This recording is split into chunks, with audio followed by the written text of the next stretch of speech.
They sold the worthless alien girl. The human paid with his life savings to save her. Before we dive into this story, drop a quick hi in the comments and tell me where you're watching from. It really helps support the channel. The slave market on Station Corvus 7 stank of desperation and broken dreams, where the galaxy's unwanted were auctioned to the highest bidder. Among the crowd of traders and criminals stood Ethan Cole, a human cargo hauler whose weathered face had seen too many injustices to ignore just one more. The auction block stood in the center of a massive warehouse, its walls lined with cages holding beings from 100 different worlds. Ethan had come to Corvus 7 for engine parts, not to witness another display of the galaxy's cruelty. But as he pushed through the crowd of buyers, mostly Vaxorian traders and Heltran smugglers, something made him stop. On the auction block stood a small figure, barely reaching 4 feet tall. She was a Mirani, a species Ethan had only read about in obscure xenobiology reports. Her skin shimmered with a faint blue luminescence, like starlight trapped beneath the surface. Large, dark eyes dominated her delicate face, currently fixed on the floor in defeat. Her small frame trembled, and the chains around her wrists looked absurdly heavy for someone so fragile. The auctioneer, a massive Vaxorian with skin like volcanic rock, gestured dismissively at her.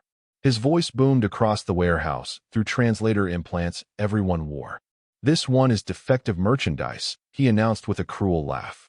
A Mirani female, approximately 12 solar cycles old. Her kind was once prized for their telepathic abilities and connection to what they call the Song of Stars. But this one, he yanked her chain, making her stumble, is worthless. No telepathic ability, no value to her own people.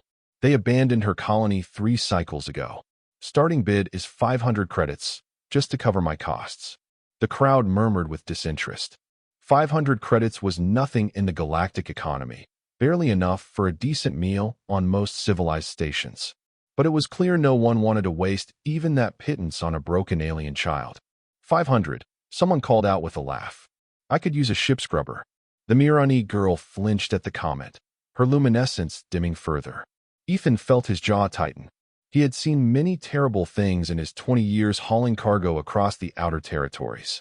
He had learned to look away, to focus on his own survival in a galaxy that cared nothing for human sentimentality. But something about this moment, this child being reduced to a punchline, ignited something in him he thought he had buried long ago. His hand went to the credit chip in his pocket. It contained 47,000 credits, his entire life savings. 3 years of dangerous runs through pirate-infested space routes, sleeping in his ship's cargo bay to save on station fees, eating recycled protein paste while watching others feast. It was supposed to be his ticket out, enough to finally buy a small colony plot on New Terra and retire from the hell of deep space hauling. The auctioneer was about to close the bid when Ethan's voice cut through the warehouse. 47,000 credits. The entire market fell silent. Heads turned toward him, a sea of alien faces registering shock, confusion, and calculation. The auctioneer's expression shifted from surprise to greedy delight. The human said 47,000? For this defective Mirani? The Vaxorian's laugh was like grinding stones. You must be joking, human. She cannot even perform the most basic telepathic tasks. Her own kind rejected her.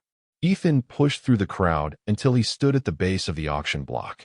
He looked up at the Mirani girl, and for the first time, she raised her eyes to meet his. There was fear there, yes, but also something else. A flicker of desperate hope that made his chest ache. I don't joke about business, Ethan said firmly. 47,000 credits for her freedom, not her servitude. I want full emancipation papers, legal across all Concordat territories. The auctioneer's eyes narrowed. Freedom papers cost extra, human. Processing fees, administrative costs. You are looking at another 3,000 credits minimum. Ethan felt his stomach drop. He didn't have another 3,000 credits. He had exactly 47,012 credits to his name. But before he could speak, a voice from the crowd interrupted. I will cover the administrative fees. An elderly Heltran female emerged from the onlookers, her 6 eyes blinking in sequence. She was small for her species, her blue-green skin marked with age patterns. Her clothing marked her as a medical practitioner, rare and respected even in places like this. Dr. Morena, the auctioneer said with obvious surprise. Why would you involve yourself in this transaction?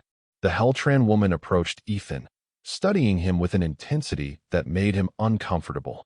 Because in 30 years operating a clinic in this cesspool, I have never seen anyone offer their entire fortune for a stranger's freedom. I am curious to see if human compassion is truly as irrational as the galaxy believes. She turned to the auctioneer. Process the freedom papers. I will handle the fees, and I will personally verify their authenticity, so do not attempt your usual forgeries, Vexel. The auctioneer grumbled, but began working on a datapad.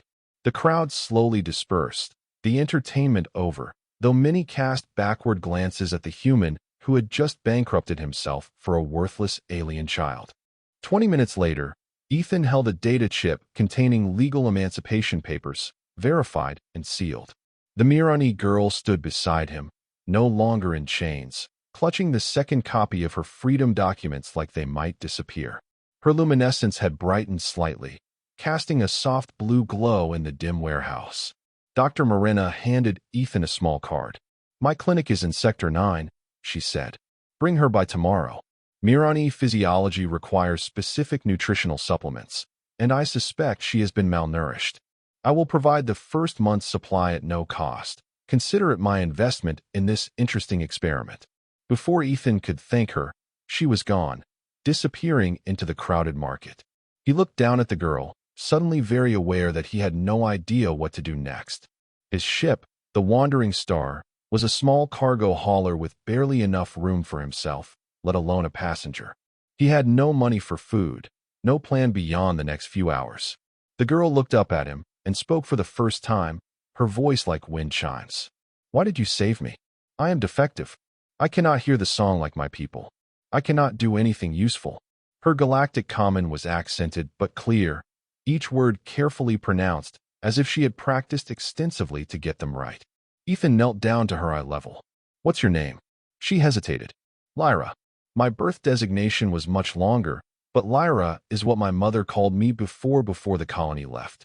Well, Lyra, Ethan said gently, I saved you because every life has value, whether the galaxy recognizes it or not. Being different doesn't make you worthless. It just makes you unique. Her large eyes filled with something he couldn't quite read. But you gave everything for me. The auctioneer announced your total. You had 47,000 credits. That was your whole life. Ethan stood, offering his hand. She took it, her small fingers barely wrapping around two of his. Credits can be earned again, he said, surprised by how much he believed it. But some things, once lost, can never be recovered, like the chance to do the right thing when it matters most. They walked through the winding corridors of Corvus 7 toward the docking bay where the Wandering Star waited. The station was a sprawling maze of illegal markets, cheap entertainment districts, and repair shops that asked no questions. Beings of every species moved through the crowds, most with the hunted look of people trying to survive in the galaxy's forgotten corners. Lyra stayed close to Ethan, her head swiveling to take in the chaotic surroundings. Despite everything she had been through, there was a keen intelligence in her observations, a curiosity that hadn't been completely crushed. Is Earth truly as beautiful as the stories say? She asked suddenly. I heard that your homeworld has vast oceans and forests that stretch beyond sight. Ethan smiled despite their circumstances. Parts of it, yeah? I grew up in the Rocky Mountain region. Mountains so tall they pierced the clouds, forests full of ancient trees. But I left when I was 18, been hauling cargo ever since. Do you miss it? Every single day.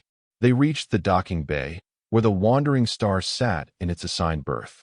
The ship was a Constellation-class hauler, 30 years old and showing every day of it. Scorch marks from a pirate encounter near the Helios cluster marred the hull. The starboard thruster housing had been repaired so many times it was mostly aftermarket parts. But it was paid off, it was reliable, and it was home. Ethan led Lyra up the cargo ramp. The interior was cramped and utilitarian, every surface covered with the patina of hard use. The cargo hold took up most of the space, currently empty. A narrow corridor led to the cockpit, with a tiny cabin and even smaller washroom branching off. It's not much, Ethan said, suddenly self-conscious. I usually sleep in the jump seat in the cockpit. There's a fold-down bunk in the cabin you can use. It's small, but it's private. Lyra looked around with wide eyes, her bioluminescence reflecting off the metal walls. I have never had a private space before, she said quietly. At the colony, children slept in communal nests. And after, in the holding cells and transports, we were packed together like cargo. The casual mention of such treatment made Ethan's blood boil, but he kept his expression neutral. Well, now you do. Let me show you how the washroom works, and then we should both get some rest. I need to figure out our next move. He demonstrated the ship's basic facilities, which were designed for human use, but adaptable enough for most species. Lyra listened carefully, asking intelligent questions about the water reclamation system and environmental controls. Despite her young age and traumatic experiences, her mind was sharp. Later, with Lyra settled in the small cabin, Ethan sat in the cockpit staring at his account balance. 12 credits. 12 credits to his name in a galaxy where everything cost money.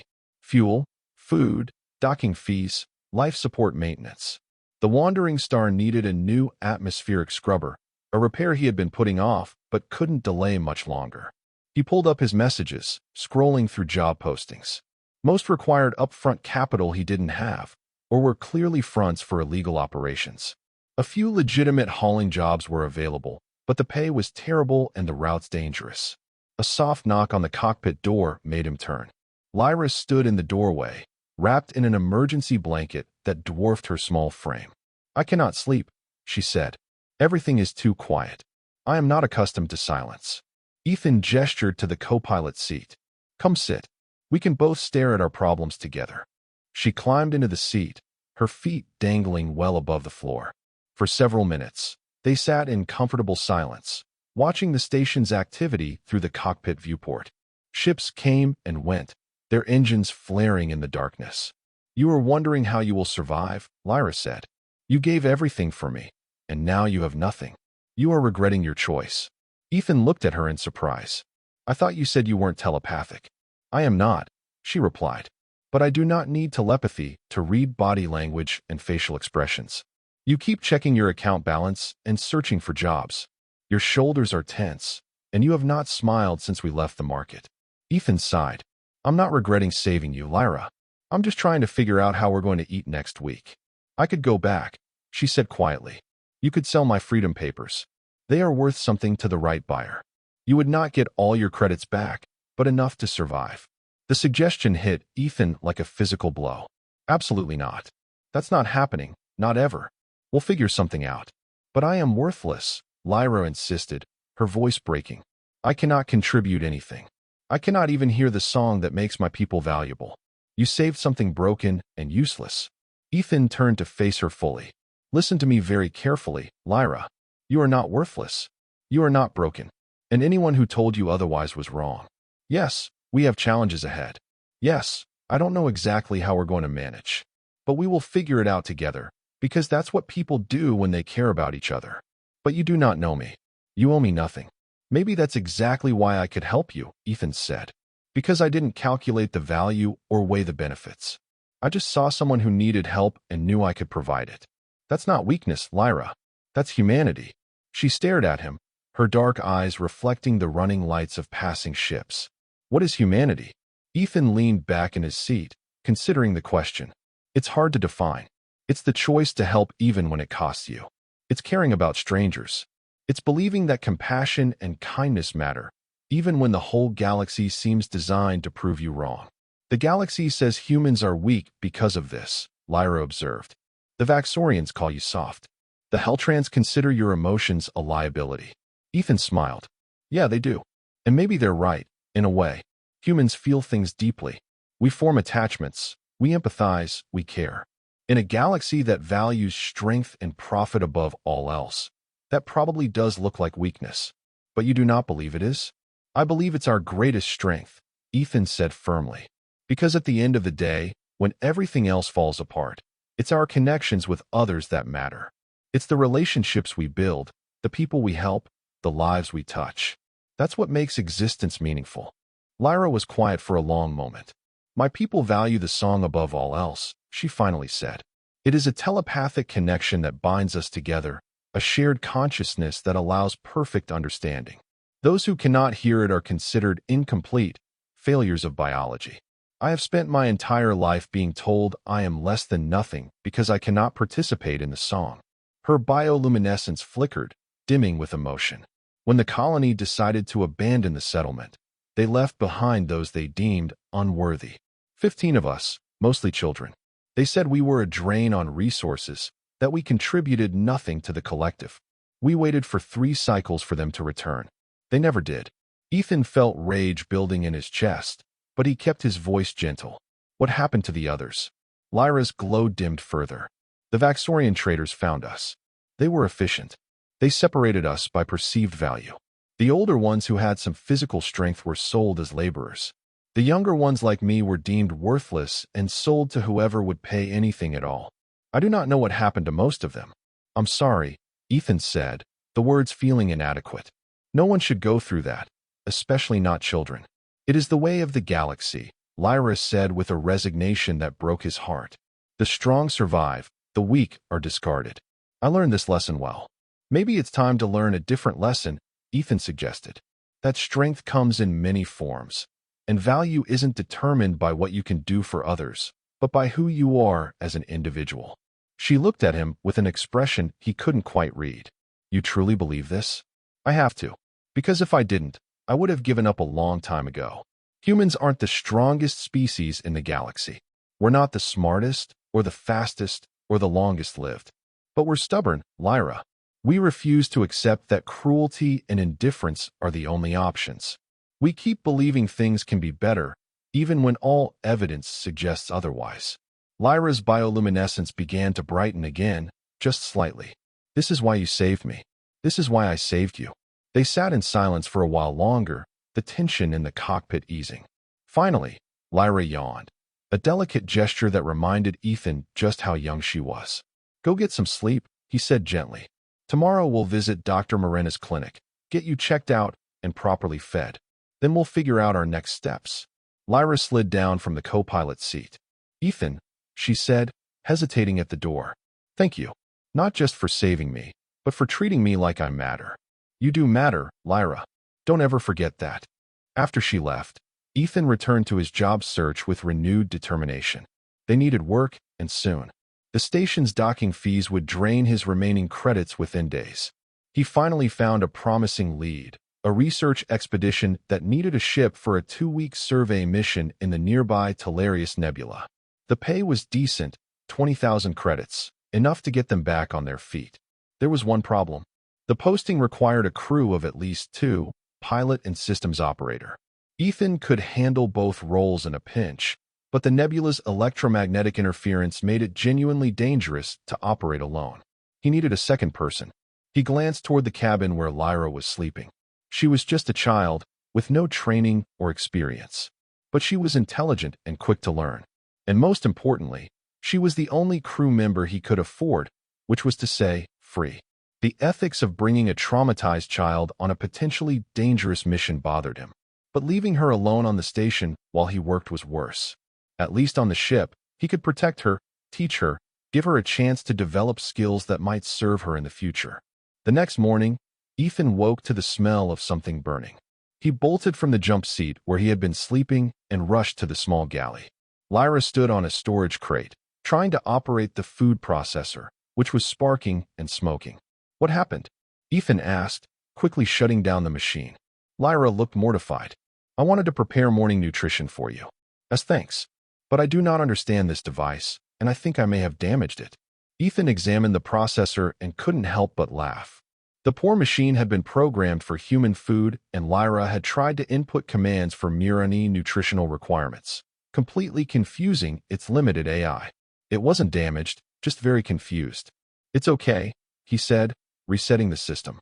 The thought was nice, but let's work on understanding human tech before we try cooking. How about I make us both something simple, and you can watch how it's done? Over a breakfast of reconstituted eggs and protein bars, Ethan explained his plan.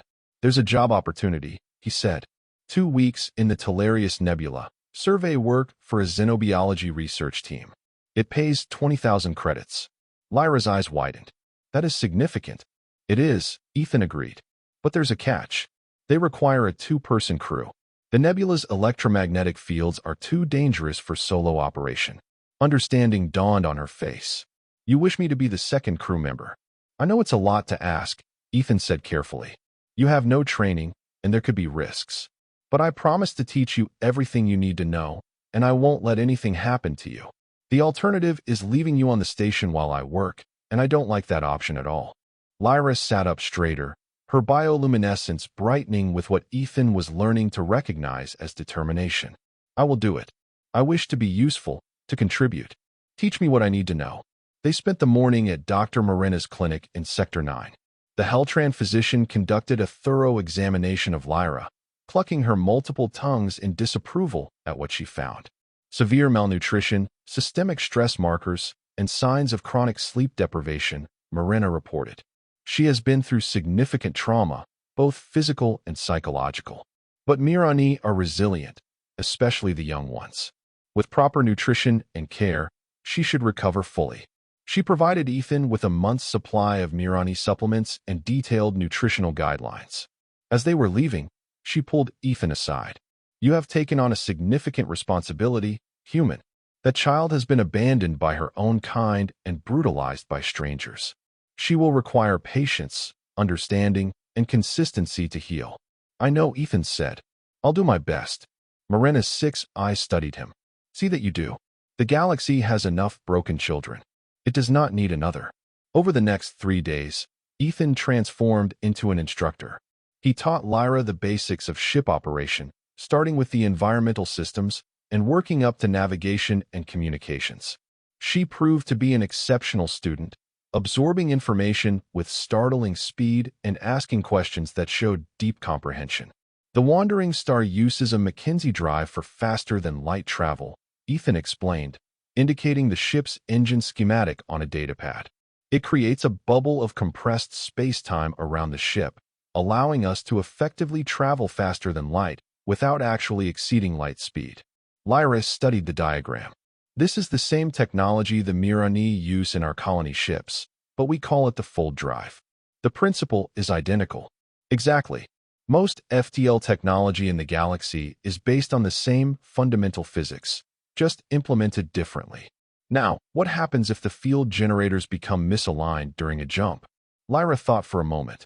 The space-time bubble would become asymmetric, causing the ship to experience tidal forces. If severe enough, it could tear the ship apart. Right. So what's our safety protocol? We monitor field symmetry constantly during jumps, and if deviation exceeds 0.05%, we immediately abort the jump and return to normal space. Ethan grinned. Perfect. You're a natural at this. Her bioluminescence brightened with what he recognized as pleasure at the compliment. I have never been called natural at anything before. Well, get used to it. You've got good instincts and a sharp mind. That's worth more than any telepathic ability. They practiced emergency procedures, navigation plotting, and system diagnostics. Lyra made mistakes, of course, but she learned from each one and rarely repeated them. By the 3rd day, Ethan felt confident enough to accept the survey mission. The expedition leader was a Tyrellian named Vask, a scientist with 3 doctoral degrees and an air of perpetual impatience. He arrived at the docking bay with 2 assistants and enough equipment to fill half the Wandering Star's cargo hold. You are the human pilot, Vask said, his translator rendering his clicking speech into Galactic common. And this is your crew? He looked at Lyra with obvious skepticism. A Mirani child? She's qualified, Ethan said firmly. And she's under my protection, so I expect her to be treated with respect. Vask's sensory stalks quivered with what might have been amusement or annoyance. Very well. As long as you can navigate the nebula and maintain stable sensor platforms, I care not who operates your vessel. We depart in 2 hours.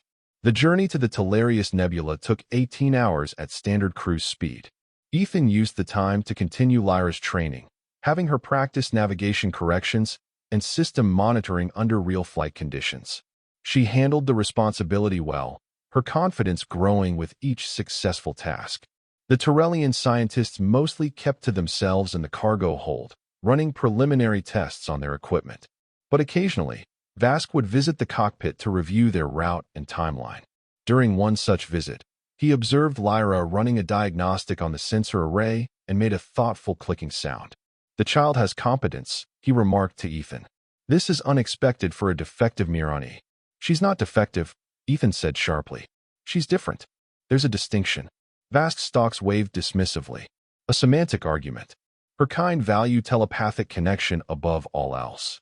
Without it, she cannot fulfill her species' primary function. By their standards, she is indeed defective. By their standards, maybe. But I'm judging her by her abilities, not her limitations.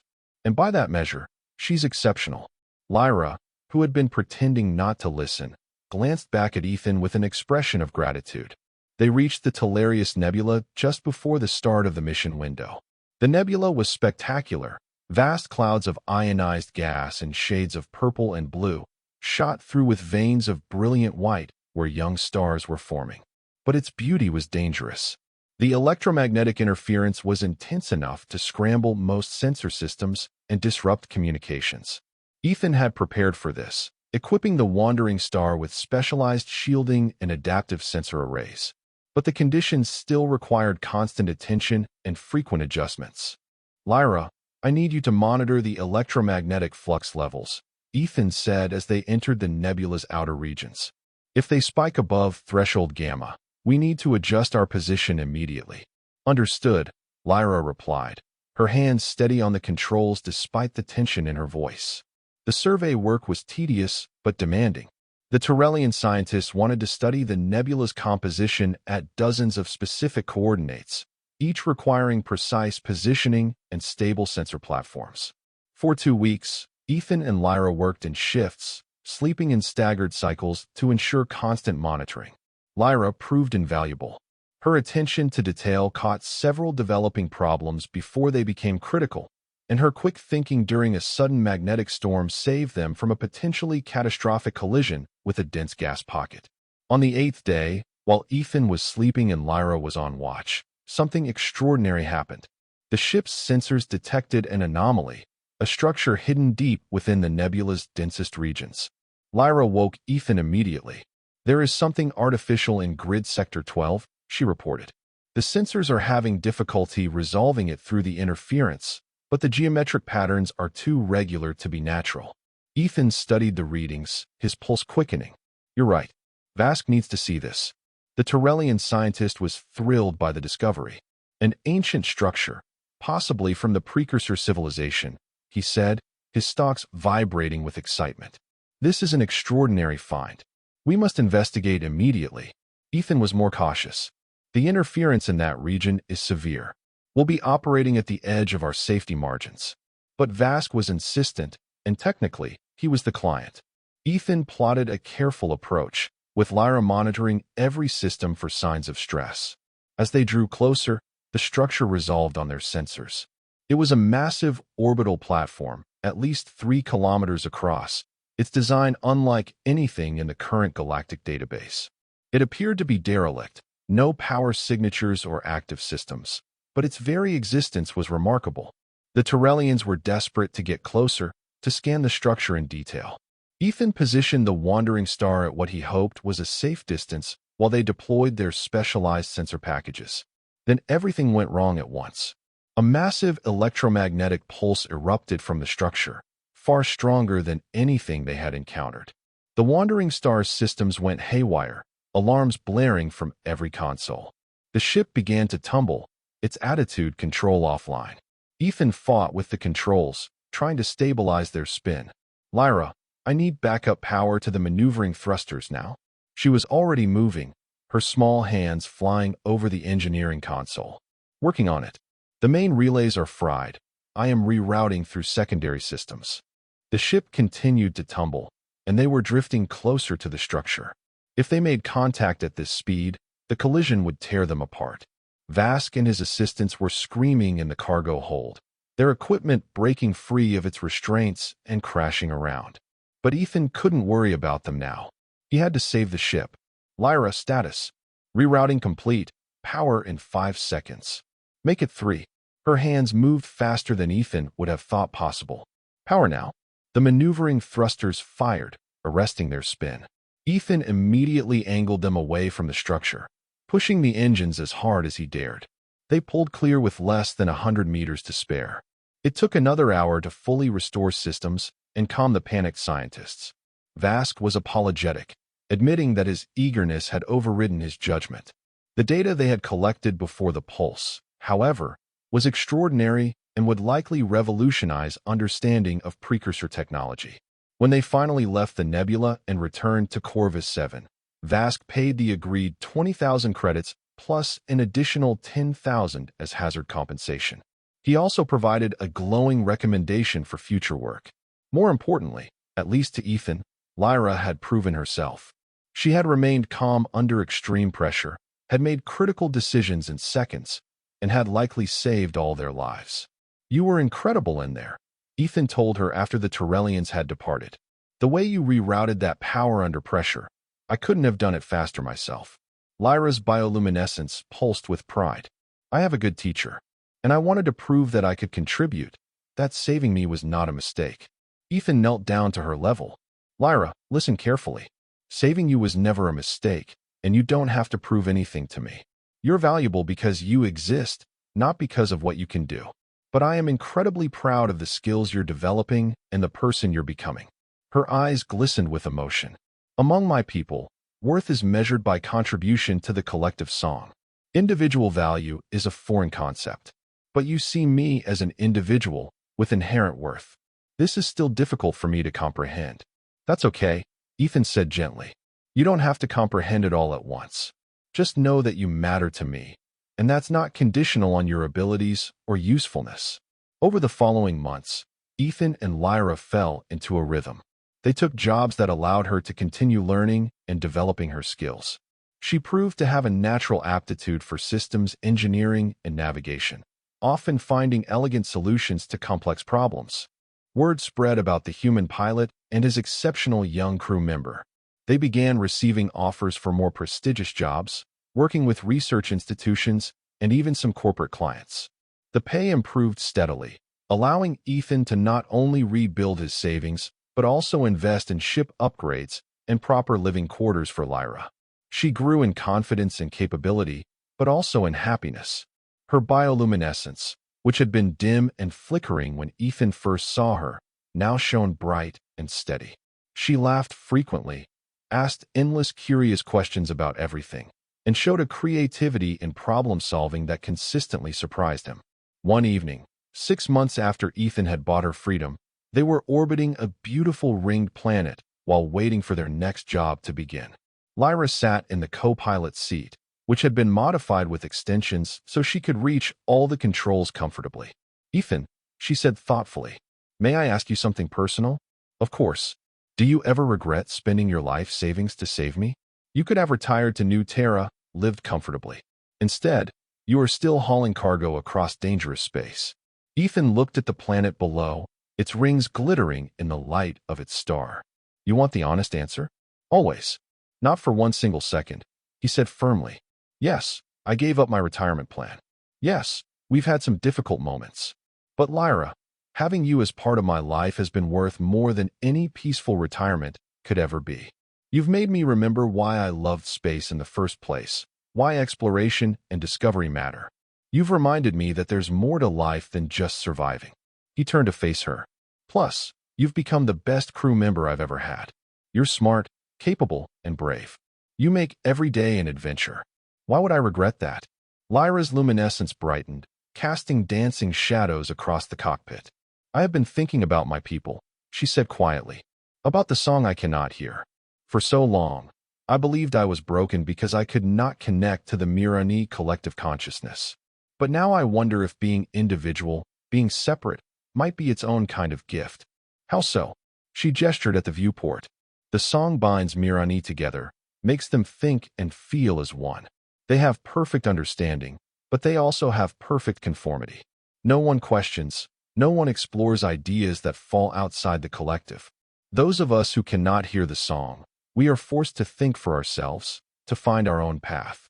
Perhaps that is not a deficiency, but a different way of being." Ethan smiled. "That's a profound realization, Lyra, and you're absolutely right. Being different isn't the same as being broken. Sometimes it means you get to see things others miss, to ask questions no one else thinks to ask. Like humans, she observed. Your species is not the strongest or smartest in the galaxy, but you have something most species lack. You have individual drive combined with collective compassion. You compete with each other, but also help each other. You are independent, but not isolated. Ethan had never thought about humanity quite that way, but she was right. Yeah, I guess that is pretty unique. Most species tend toward one extreme or the other, either complete collectivism like your people or ruthless individualism like the Vaxorians.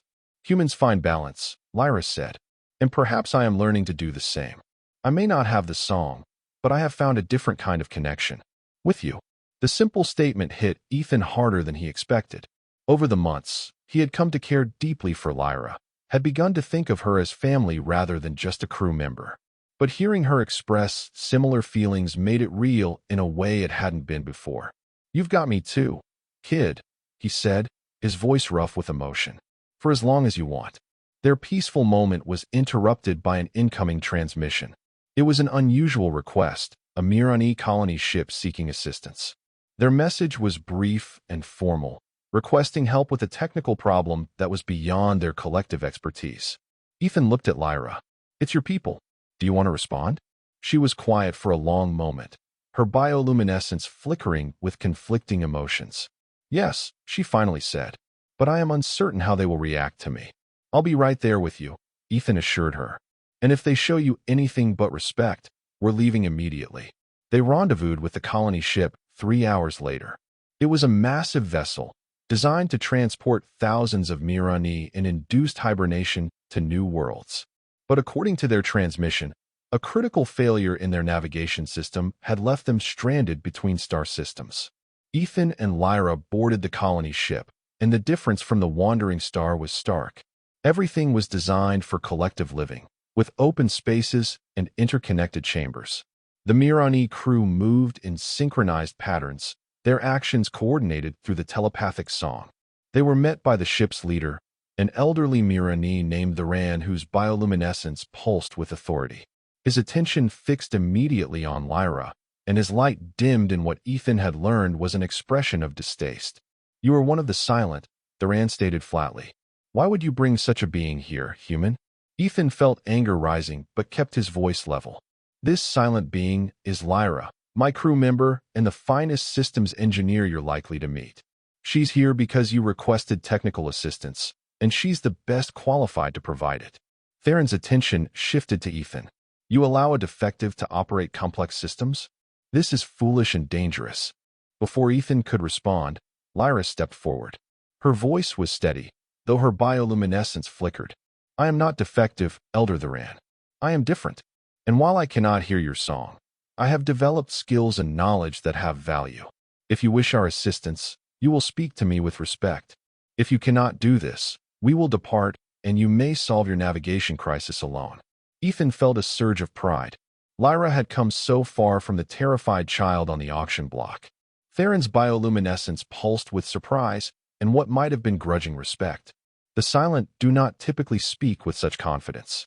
Very well, Engineer Lyra. Our navigation system has experienced a cascade failure in its quantum processors. All attempts by our SongLink technicians have failed to resolve the issue. Lyra studied the technical readouts they provided. Your technicians are all connected through the song, yes? Working in perfect synchronization? This is correct. Then your problem is obvious, Lyra said calmly. Your navigation system was designed with quantum uncertainty principles that require individual observation and measurement. When multiple song-linked minds observe the quantum state simultaneously, you create a collective waveform collapse that corrupts the data. You need a single, independent observer to properly measure and reset the quantum processors. The Mirani crew exchanged looks, their bioluminescence flickering in patterns Ethan couldn't interpret. Theron's tone was cautious. This is a perspective we had not considered. The song allows us to pool our knowledge and expertise, but you suggest it can also be a hindrance? For certain tasks requiring quantum superposition and individual observation, yes, Lyra explained. Your collective consciousness is powerful, but in this specific case, it is preventing the solution. You need a silent observer like me to fix this. It took Lyra 4 hours to repair the navigation system, working alone while the song-linked Mirani crew watched in fascination. She explained each step as she worked, turning the repair into an impromptu lesson about quantum mechanics and the observer effect. When the navigation system came back online, functioning better than it had in years, the Ran approached Lyra with a different bearing. "You have shown wisdom beyond your years, young one," he said, "and you have taught us something valuable. We believe the song was essential for all advanced tasks, but you have demonstrated that individual perspective has unique strengths." He paused, his bioluminescence pulsing in a pattern of formal respect. "I must apologize. We were wrong to cast out the silent. In our certainty about the supremacy of collective thought, we failed to see the value of individual minds. You have more worth than we recognized." Lyra's response surprised everyone, including Ethan. "Your apology is noted, Elder the Ran, but it does not undo the harm. 15 children were abandoned to die because you deemed them unworthy. I survived only because this human saw value where you saw none. Your recognition now, while appreciated, comes too late for my companions who did not survive." The entire crew fell silent, their collective bioluminescence dimming with what could only be shame. However, Lyra continued, her voice softening, "I hope you will learn from this. Do not abandon future silent children. Find ways to integrate them, to value their unique perspectives. The galaxy is vast and complex. Surely there is room for both the song and the silence, both collective and individual thought." The Ran bowed, a gesture of deep respect among Mirani. "Your wisdom shames us, young one. We will carry your words back to the homeworld and advocate for change. The silent deserve better than they have received." As Ethan and Lyra prepared to depart the colony ship, the Ran made one final request. "Would you consider returning to the Mirani homeworld? There are many silent there who struggle without purpose or community. You could teach them, show them the path you have found." Lyra looked at Ethan, and he saw uncertainty in her eyes. "It's your choice," he said gently. "Whatever you decide, I support you." She turned back to the Ran. "I will consider it," she said, "but understand that my life is with Ethan now. He saved me when my own people abandoned me. That bond is not easily set aside." "We understand," the Ran replied. "The offer remains open should you change your mind. And as payment for your assistance today, we offer this." He handed her a data chip. "Complete schematics and operational codes for Mirani technology, including our most advanced systems. You have earned the right to this knowledge." Over the next year, Lyra and Ethan's reputation grew throughout the sector. They took on increasingly complex and prestigious jobs, becoming known for solving problems that stumped larger, more established crews. Their partnership was recognized as exceptional, and job offers came from across the galaxy. Lyra's skills continued to develop at an astonishing rate. By her 14th cycle, she had mastered systems engineering, astrogation, and even basic ship repair. But more than her technical abilities, it was her unique perspective that made her invaluable. Her ability to think independently, to see problems from angles that collective-minded species missed, opened up solutions no one else considered. One day, while docked at a major trade hub called Nexus Prime, they received an unusual visitor. Dr. Morena, the Heltran physician who had helped them on Corvus 7, arrived at their ship unannounced. "I have been following your careers with interest," she said, settling into the Wandering Star's small common area. "The defective Mirani child and the irrational human have become quite famous. Or should I say, the exceptional engineer and her compassionate captain?" Ethan laughed. "I'm not sure about famous, but we've been keeping busy." Morena's 6 eyes focused on Lyra. "You have grown, child. Not just in size, but in confidence and capability. You are a far cry from the frightened being I examined in my clinic." Lyra's bioluminescence brightened. "I have had a good teacher. And a good friend." The Heltran physician produced a datapad. "I have been documenting your case, with your permission of course. The psychological and developmental trajectory of a silent Mirani raised in an individual-focused environment rather than a collective one. The results are remarkable. You show none of the typical markers of depression, anxiety, or social dysfunction that plague silent Mirani in traditional communities. Is that unusual?" Ethan asked. "Very," Morena replied. Most silent Mirani who survive to adulthood show severe psychological damage from their isolation and rejection. But Lyra, you are thriving.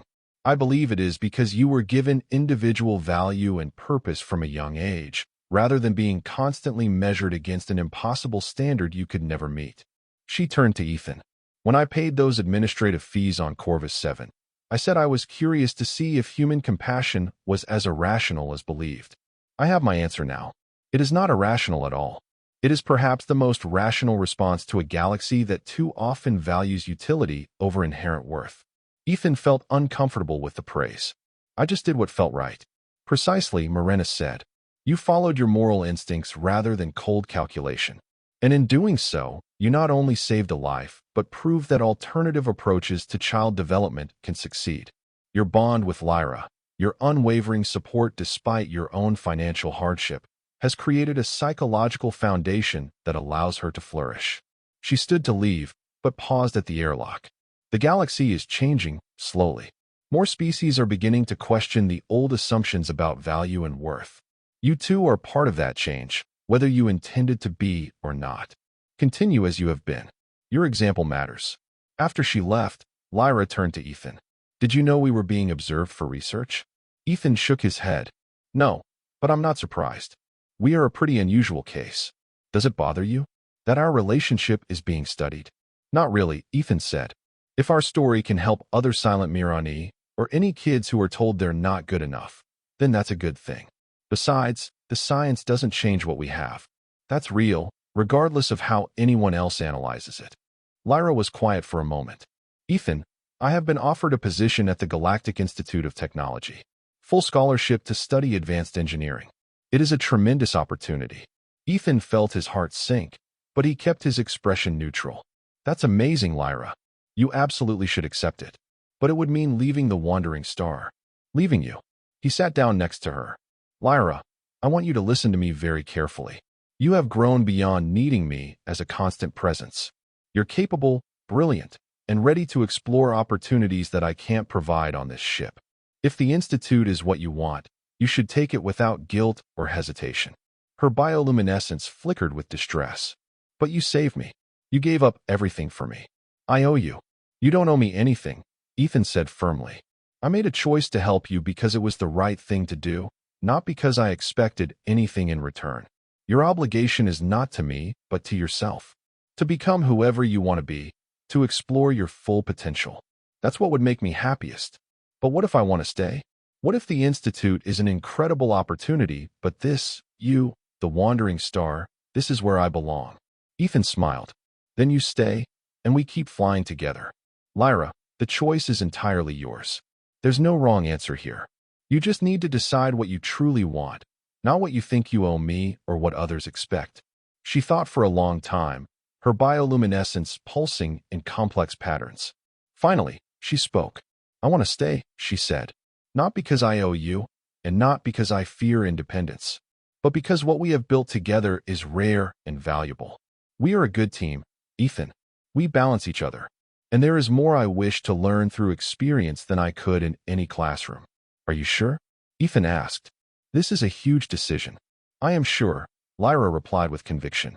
The galaxy is vast, and there are countless opportunities. But there is only one Wandering Star, and only one you. This is where I choose to be. Ethan felt emotion welling up, but fought to keep his voice steady. Okay then, but I want you to promise me something. If you ever change your mind, if you ever want to pursue a different path, you tell me. No guilt, no hesitation. Deal? Deal, Lyra agreed, her bioluminescence bright with happiness. Their partnership continued to evolve and strengthen. As Lyra approached her 16th cycle, she had become not just an exceptional engineer, but a respected voice in technical circles. She published papers on quantum systems and individual observation theory that challenged conventional wisdom and opened new research directions. The Wandering Star itself had been transformed. With their accumulated earnings, they had upgraded nearly every system. The old cargo hauler now boasted cutting-edge engines, advanced sensors, and living quarters that were actually comfortable. But more importantly, it had become a true home for both of them. One evening, while in transit between jobs, Ethan and Lyra sat together in the observation deck they had added during the last refit. Through the transparent dome, the stars streamed past in brilliant lines as they traveled through hyperspace. "Do you ever think about that day on Corvus 7? Lyra asked. "When you saw me on the auction block." "Sometimes," Ethan admitted. "Why do you ask?" "I have been trying to understand your decision," she said. "You had never met me. You knew nothing about me except that I was considered worthless. Yet you sacrificed everything without hesitation. I understand the moral philosophy behind it, but I struggle with the emotional reality. How did you know I was worth saving?" Ethan considered the question carefully. "I didn't know," he finally said. "Not in any objective sense. I didn't know if you would be grateful or resentful. I didn't know if we would connect or clash. I didn't even know if you would survive the trauma you had experienced. All I knew was that you were a child in terrible circumstances, and I had the power to change that. But you gave up your entire life savings," Lyra pressed. "That was not a small gesture or easy charity. That was everything you had worked for." "True," Ethan agreed. "And if I'm being completely honest, there were a lot of factors in that moment. I saw you, small and frightened, but still standing with dignity. I heard the crowd laughing at your pain. I thought about all the times I had looked away from suffering because it was easier, safer, more practical. And I just couldn't do it anymore." He turned to look at her directly. "But here's the thing, Lyra. I didn't save you because I knew you would become an incredible engineer or because I predicted we would become family. I saved you simply because you deserve to be saved. The person you have become, the relationship we have built, those are wonderful gifts I never expected. But they were never the point. The point was that every being deserves dignity and the chance to live free." Lyra's bioluminescence pulsed in patterns he had learned meant deep thought. "This is what makes humans unique," she said softly. "Most species make decisions based on calculated benefit or collective good. But humans, you act on moral instinct even when it contradicts rational self-interest. The galaxy calls this a weakness, but I have come to believe it is your greatest strength." "How so?" "Because it creates possibilities that pure logic would eliminate," she explained. "If you had calculated the rational choice that day, you would have walked away. I would have been sold to someone cruel, probably died within a cycle. But you followed your moral instincts, and it changed both our lives immeasurably for the better. How many other impossible goods exist in the galaxy that never come to be because people choose logic over compassion?" Ethan smiled. "That's a profound way of looking at it. Though I have to say, you turned out to be a pretty logical choice in the end. Best crew member I ever had, remember?" Lyra laughed, the sound like crystal chimes. "Because you made me the best I could be.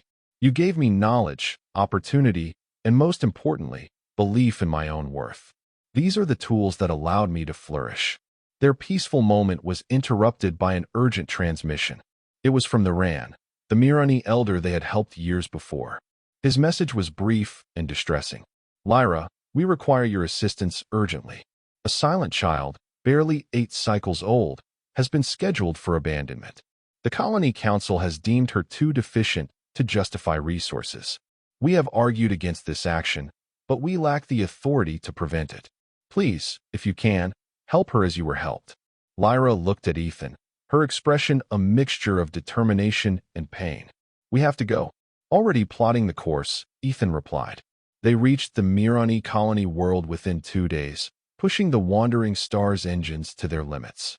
The Ran met them at the spaceport, his bioluminescence dim with distress. "Her name is Sarah," he explained as he led them through the colony's crystalline structures. "She is completely unable to hear the song, even more isolated than you were, Lyra. But worse, she has begun to show aggressive behavior, lashing out at others in her frustration and pain. The council argues that she is not just silent, but dangerous.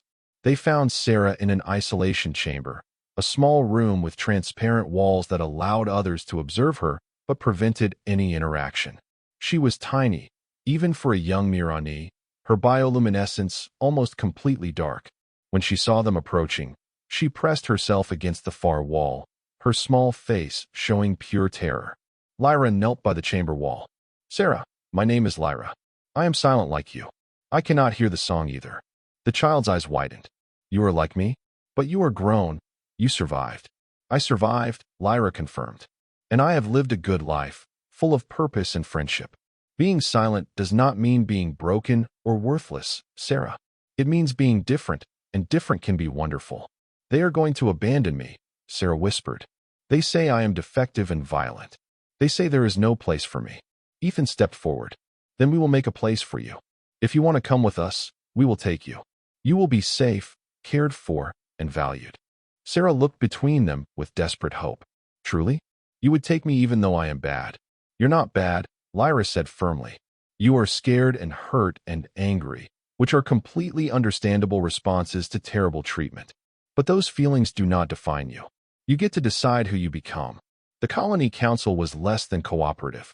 Allowing you to take the child is highly irregular, one counselor argued. She is Mirani. She should remain with Mirani. She is a child you were planning to abandon to die, Ethan countered. You don't get to claim species solidarity after that.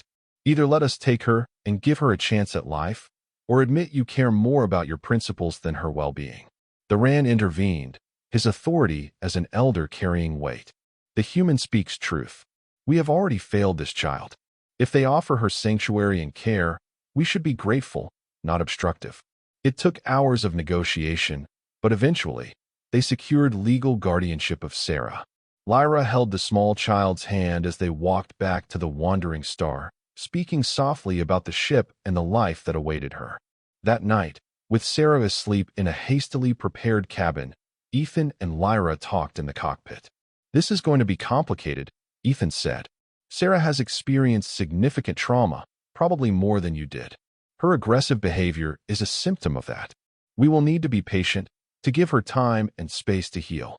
I know, Lyra replied. But we can do this. You showed me how. Now I can help show her. Ethan looked at this remarkable young woman who had once been a terrified child on an auction block. You have grown so much, Lyra. I am incredibly proud of you. Because you believed in me when no one else did, she said simply. Now we will believe in Sarah. We will show her that being silent is not a curse, but simply a different way of experiencing the galaxy. And we will give her the tools to build a life worth living. The next months were challenging. Sarah struggled with nightmares, emotional outbursts, and deep-seated beliefs about her own worthlessness. But slowly, with consistent care, clear boundaries, and unwavering support, she began to heal.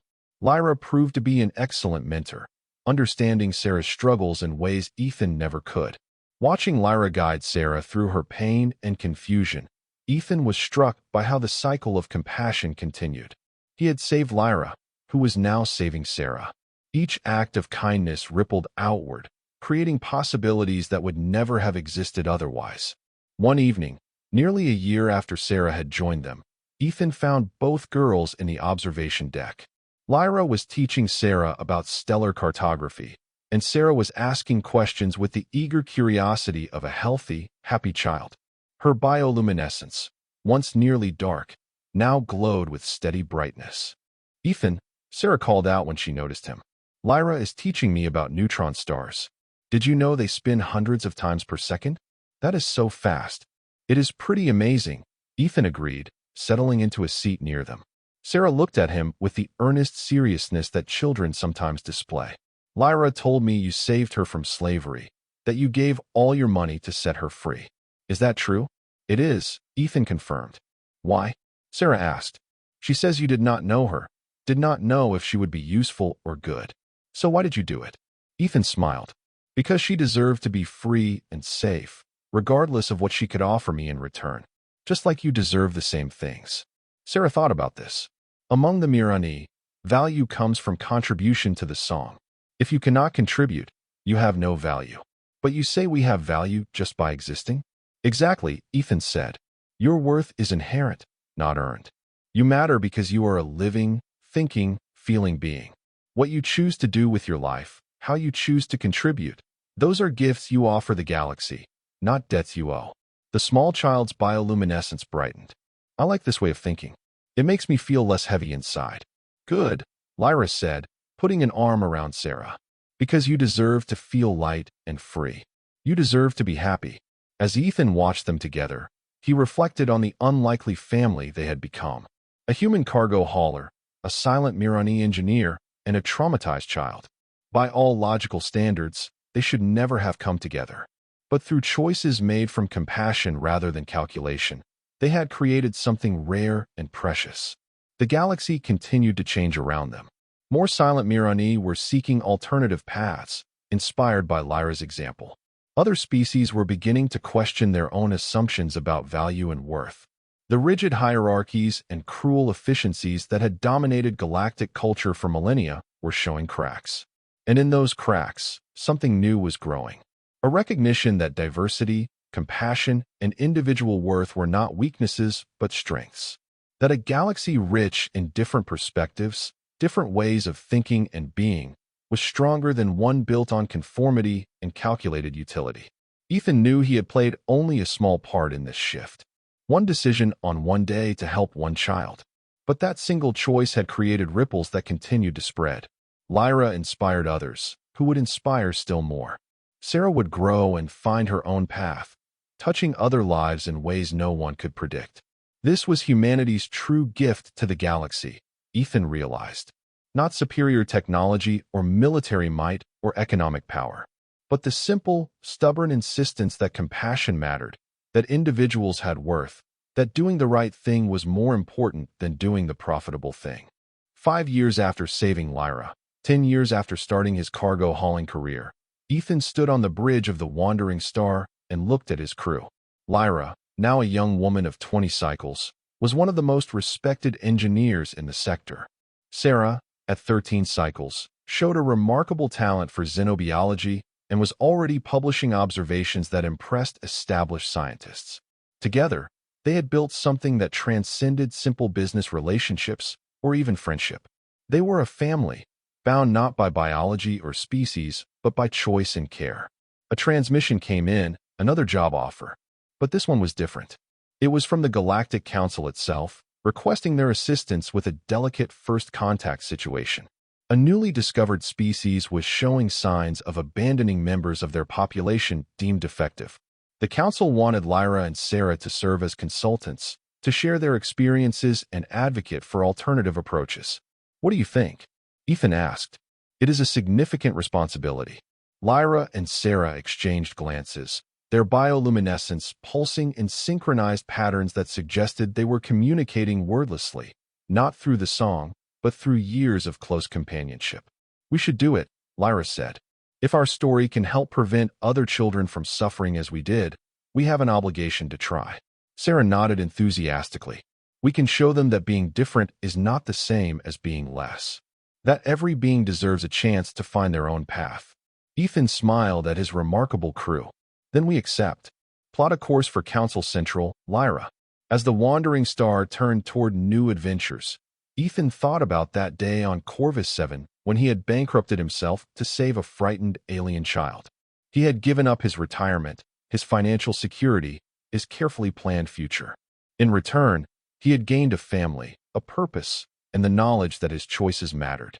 The galaxy still had its share of cruelty and injustice, but it also had people willing to stand against those forces, to choose compassion over calculation, to insist that every life had value. And sometimes, those choices created ripples that changed everything. Lyra approached him as they entered hyperspace. Thank you, she said simply, for everything. Ethan put an arm around her shoulders. Thank you for letting me be part of your journey, for becoming the amazing person you are, for showing me that doing the right thing is never a mistake, even when it is difficult. She leaned against him, her bioluminescence warm and steady. You taught me that worth is inherent, not earned. That being different is not the same as being defective. That compassion and kindness are not weaknesses, but the greatest strengths any being can possess. These lessons changed my life, Ethan. And through me, they are changing the galaxy, one person at a time. Sarah joined them, her small hand finding Lyra's. Are we going to help a lot of people? She asked. We are going to try, Ethan replied. We are going to show them that there is a better way. That every being deserves dignity, opportunity, and the chance to reach their full potential. We are going to prove that humanity's greatest export is not technology or trade, but hope. The three of them stood together on the bridge of the Wandering Star, looking out at the stars streaming past. A human who had chosen compassion over comfort, a silent Mirani who had found her voice, and a traumatized child who was learning to thrive. An unlikely family, united by the simple belief that kindness mattered and that every life was worth saving. Behind them, their past stretched back to a slave market on Corvus 7, to an auction block where a desperate choice had been made. Before them, their future extended into infinite possibilities, adventures yet to be had, lives yet to be touched, changes yet to be made. And in that moment, Ethan knew with absolute certainty that he would make the same choice again.